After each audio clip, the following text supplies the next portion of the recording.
Hello, the transcendent में आपका स्वागत है। इस वीडियो में हम जानेंगे HTML लिस्ट्स। आइए लिस्ट्स पर चर्चा करें। हम रोज लिस्ट्स पर निर्भर रहते हैं।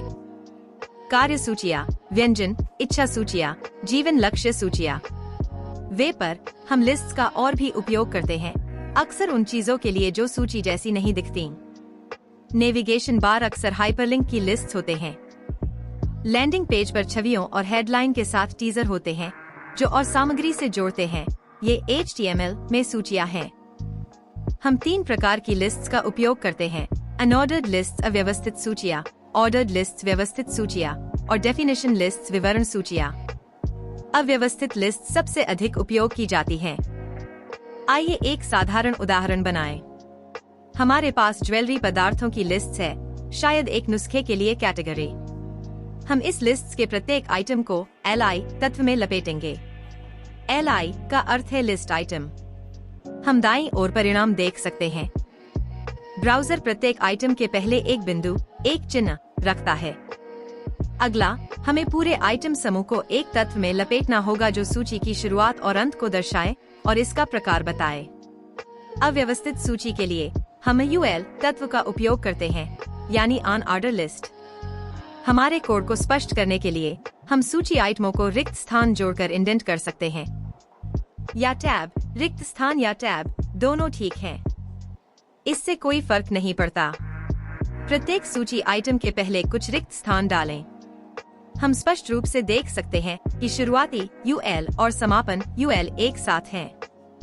यह इंडेंटिंग वेब पेज के स्वरूप पर कोई प्रभाव नहीं डालता और यह अनिवार्य नहीं है।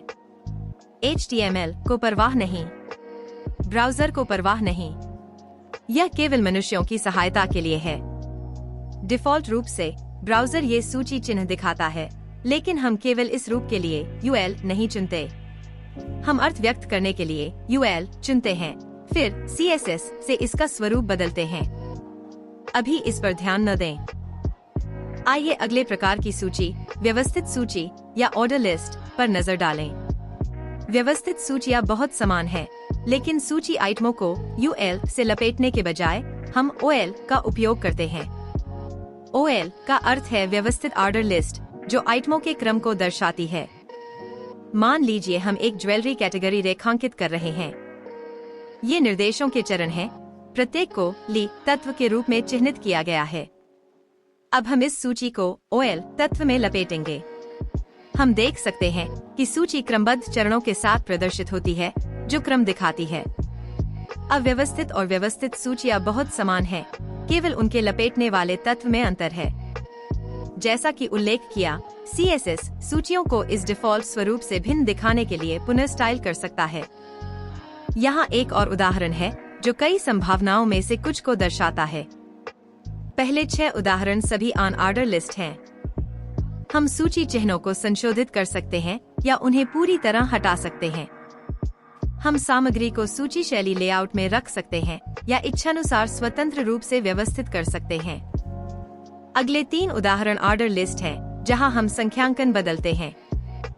ऑर्डर लिस्ट में संख्यांकन के लिए अनेक विकल्प मौजूद हैं।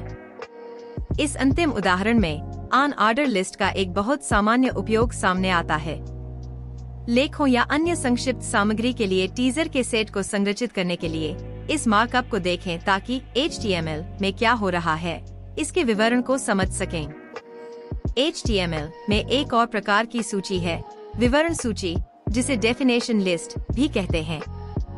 अनऑर्डर और ऑर्डर लिस्ट्स में हमारे पास सूची आइटम और आइटम है, प्रत्येक LI तत्व में लपेटा गया है। मान लीजिए हम एक ऐसी सूची बनाना चाहते हैं जो कंप्यूटर विज्ञान में की वैल्यू जोड़ी जैसी हो। क्या होगा यदि हमें एक आइटम और फिर उसका स्पष्टीकरण या परिभाषा चाहिए? यहाँ हमारे पास एक शब्द और उसका विवरण है। टर्म और की शब्द या डेफिनेशन टर्म को DT टैग में लपेटा जाता है, जिसका अर्थ है परिभाषा शब्द। विवरण या वैल्यू को DD टैग में लपेटा जाता है, जिसका अर्थ है डेफिनेशन डिस्क्रिप्शन। हम एक DT के लिए एक से अधिक DD शामिल कर सकते हैं। पूरी संरचना को DL टैग में लपेटा जाता है, जिसका अर्थ है डेफिनेशन लिस्ट। हम देखेंगे कि DT और DD टैग बस पास रखे गए हैं। प्रत्येक जोड़ी के आसपास कोई लपेटने वाला टैग नहीं है। यही परिभाषा सूची का कार्य है। इस प्रकार HTML में हमारे पास 3 प्रकार की सूचियां हैं। आप इस वीडियो में अभ्यास के लिए सभी आवश्यक फाइलें और अभ्यास पा सकते हैं।